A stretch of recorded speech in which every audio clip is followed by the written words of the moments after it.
गायब होता खजाना। रानी अरविंदा का खजाना मिलने के बाद गांव में जैसे सोने की बरसात हो गई थी। सड़कों का निर्माण हुआ, स्कूल खुले और पानी की टंकियां बनी। लोग कहते थे, देखो, रानी अरविंदा आज भी हमारी रक्षा कर रही है। लेकिन कुछ ही महीनों बाद अचानक एक चौंकाने वाली घटना हुई। संग्रहालय में रखा खजाने का सबसे अनमोल हिस्सा, रानी का चांदी का ताज, एक रात गायब हो गया। ताज के साथ वह पुराना चांदी का सिक्का भी चोरी हो गया, जिस पर रानी का चेहरा उकेरा था। पुलिस ने जांच शुरू की, लेकिन चोर का कोई सुराग नहीं मिला। तभी अनाया को फिर से एक सपना आया। इस बार रानी का चेहरा उदास था।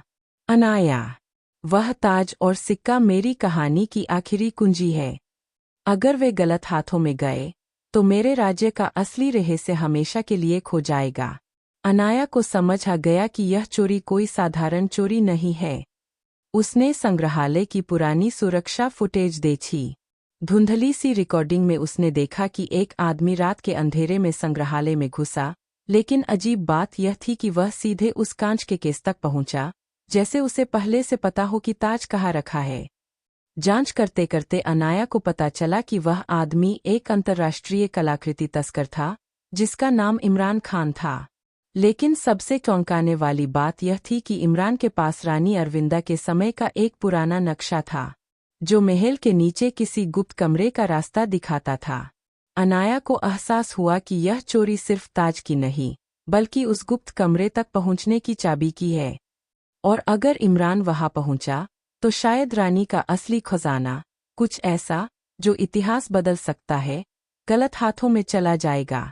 रात के अंधेरे में अनाया ने तय किया, मुझे इमरान से पहले उस गुप्त कमरे तक पहुंचना होगा, चाहे इसके लिए रेगिस्तान की सबसे खतरनाक यात्रा क्यों न करनी पड़े। और इसी के साथ एक नई तलाश शुरू हुई, जिसमें दाव सिर्फ खजाने का नहीं, बल्कि रानी अरविंदा की आत्मा की शांति का भी था। रेत के नीचे छुपा खजाना। नीम के पेड़ के नीचे बने स्मारक को बने हुए 1 साल बीत चुका था। गांव में अब दूर दूर से लोग आने लगे थे। उनमें से एक थी अनाया, जो इतिहास की पढ़ाई कर रही थी। उसे बचपन से ही रानी अरविंदा की कहानियां सुनने का शौक था। वह स्मारक के पास रोज घंटों बैठकर सोचती कि रानी के जीवन में और कितने रहस्य दफन होंगे।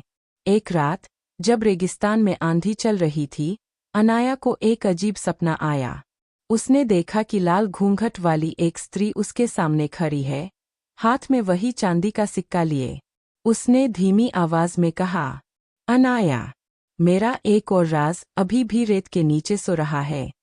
उसे ढूंढो, ताकि मेरी अधूरी कहानी पूरी हो सके।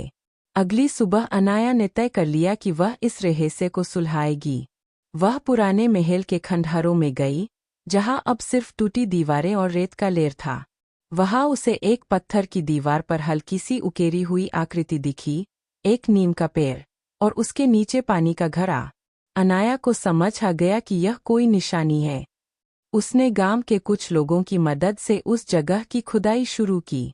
घंटों की मेहनत के बाद उन्हें एक बड़ा पत्थर का दरवाज़ा मिला, जो आधा रेत में दबा हुआ था। दरवाज़ा खोलने पर एक संकरा रास्ता नीचे की ओर जाता था। अंदर, मशाल की रोशनी में, उन्होंने एक बड़ा कक्ष देखा, जिसमें अनाज के पुराने मटके, पानी के घड़े और लकड़ी के संदूक रखे थे। जब एक संदूक खोला गया, तो उसमें सोने चांदी के सिक्के और रत्न थे।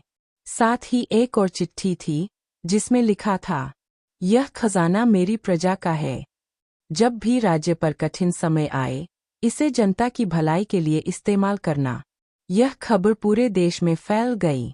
सरकार ने खजाने का एक हिस्सा संग्रहालय में रखा और बाकी धन गांव के विकास के लिए लगाया। उस रात अनाया को फिर वही सपना आया। लाल घूंघट वाली स्त्री ने मुस्कुराकर कहा, अब मैं सचमुच मुक्त हूँ। और रेगिस्तान की हवा में घंटियों जैसी हल्की सी ध्वनि गूंजू थी।